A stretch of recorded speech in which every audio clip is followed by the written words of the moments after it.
नमस्कार, मैं हूं आसिफ खान और आप देख रहे हैं द नेशन न्यूज। इसी बीच एक और बड़ी खबर की तरफ रुख कर लेते हैं। प्रतापगढ़ जिला पुलिस अधीक्षक विनीत कुमार बंसल के निर्देशानुसार परबत सिंह पुलिस अधीक्षक प्रतापगढ़ और गोपाल लाल हिंडोनिया पुलिस उप अधीक्षक व्रत छोटी सादड़ी के मार्गदर्शन में थाना अधिकारी छोटी सादड़ी प्रवीण टिंकू पुनर्निरीक्षण के नेतृत्व में पुलिस टीम द्वारा छोटी सादड़ी में 15 दिन पूर्व हुई ब्लाइंड मर्डर का खुलासा करते हुए विधि से संघर्षरत बालक को डिटेन किया गया। घटना का विवरण दिनांक 19/5/2025 को जरिए मोबाइल रामचंद्र माली पूर्व उपाध्यक्ष नगर पालिका छोटी सादड़ी ने सूचना दी कि माली मोहल्ला छोटी सादड़ी में एक महिला की हत्या कर दी गई है वगैरह सूचना पर थानाधिकारी छोटी सादड़ी में जब्ता मौके पर पहुंचे, जहां पर मृतका पत्नी गुड्डी बाई पत्नी कन्हैयालाल माली की किसी अज्ञात व्यक्ति द्वारा गला रेतकर हत्या करने से लाश उसके घर के अंदर बिस्तर पर खून से सनी हुई पड़ी हुई थी। मौके पर प्रार्थी रामचंद्र पिता भैरूलाल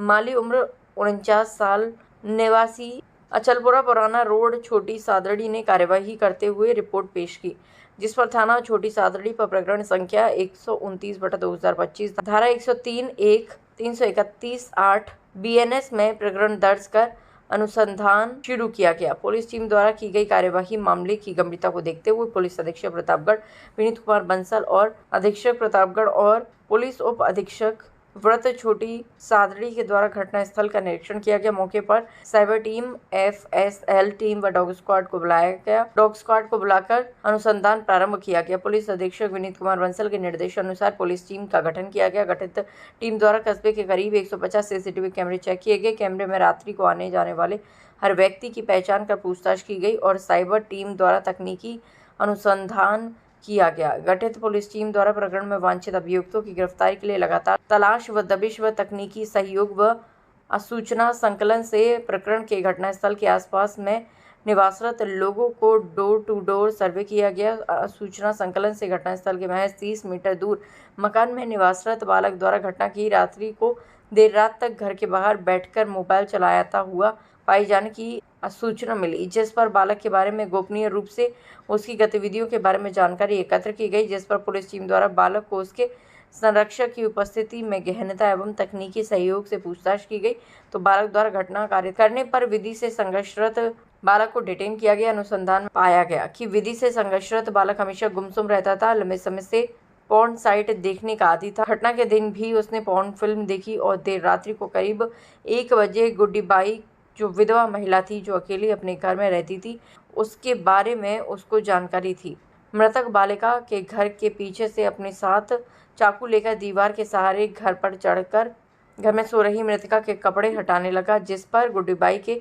जागने पर बालक का हाथ पकड़कर बोली कि मैं तुझे पहचान गई हूँ, तो इससे वह डर गया और बालक ने चाकू से गुड्डी बाई के गले पर वार कर दिया, जिससे गुड्डी बाई ने बचाव के लिए काफी संघर्ष किया, लेकिन बालक द्वारा बार बार चाकू से वार करने पर गुड्डी बाई की मृत्यु हो गई। छीना झपटी में बालक के हाथों में भी चोट आई। हत्या करने के बाद मृतका के 2 मोबाइल और चाकू अपने घर ले गया। वह खून से सने हुए चाकू व कपड़े घर में छुपाकर नहा धोकर सो गया। बाद में पुलिस की सक्रियता को देखते हुए मौका देखकर मृतका के दोनों मोबाइल से सिम निकालकर पुलिस को गुमराह करने के लिए दोनों मोबाइल घर के पास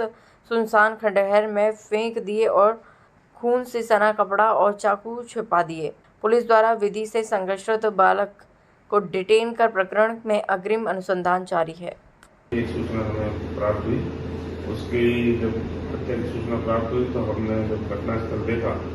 तो हमारे सीनियर अधिकारी वहाँ पर गए, एडिशनल SP और डिप्टी SP। हमने FSL को बुलाया, डॉग स्क्वाड को बुलाया, फिंगरप्रिंट ब्यूरो को, सभी तरह के जवाब बुलाए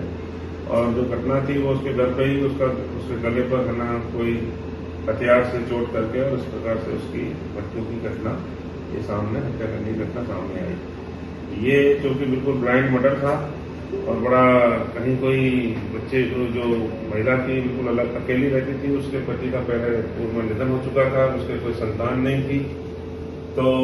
सारे हमने जो हमारी आसूचना टीम है, तकनीकी टीम है, साइबर टीम है, FSL की टीम है और हमारे जो थाने के जो अच्छे और काफ़ी जो पुराने अनुभवी लोग हैं उनको और जिले में भी जो वहाँ पर पहले थे उनको सबको बुला करके और सब लोगों का डोर टू डोर सर्वे करवाया। सारे साथी CCTV फुटेज देखे हमने वहाँ पर कि क्या उसमें कुछ हमें क्लू मिला और सभी तरीके से हमने उसमें वहाँ पर हमारा हमारा इन्वेस्टिगेशन किया। मैंने भी जाकर के घटनास्थल पर जाकर के पूरे अधिकारियों को निर्देश दिए। हमारे को एक सूचना प्राप्त हुई कि एक उसी मोहल्ले का रहने वाला एक बालक है जो कि थोड़ा सा गुमसुम सा रहता है और उसके जो उस दिन घटना वाले दिन भी रात को 12, साढ़े 12, 1 बजे तक वो वहीं चौक में ही मंदिर के पास बैठा हुआ था। उसको फिर हमने हमारी टीम ने उसको डेवलप किया और उसके जो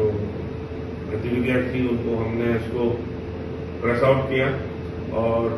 उससे जब साइकोलॉजिकल तरीके से जब उससे पूछताछ करी और जब उसके मोबाइल को खंगाला तो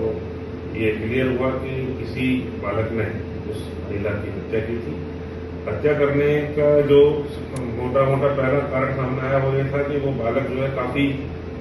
फोन साइट देखता था। वो लगभग 16-17 साल का आसपास का बालक है और वो मोबाइल में अपने काफी फोन की साइटें देखता था। उसके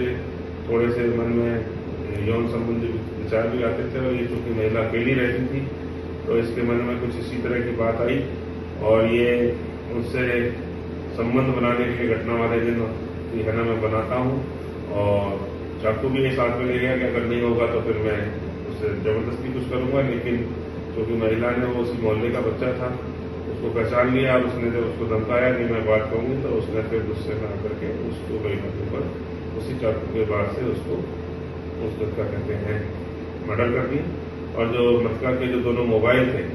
उनको भी वो ले आया ला करके और उसमें है ना उनको फेंक दिए और जो अपने कपड़े थे उनको भी है ना दूसरी जगह पर एक थैली में डाल करके फेंक दिए और है ना घटना के बाद जब ये अफवाह उड़ाई कि मेरे कपड़े कोई गायब हो गए। तो ये सारी बातों को देखते हुए हमारे को पहले शुरुआत से इसमें थोड़ा सा शक था, लेकिन क्योंकि उसकी उम्र कम थी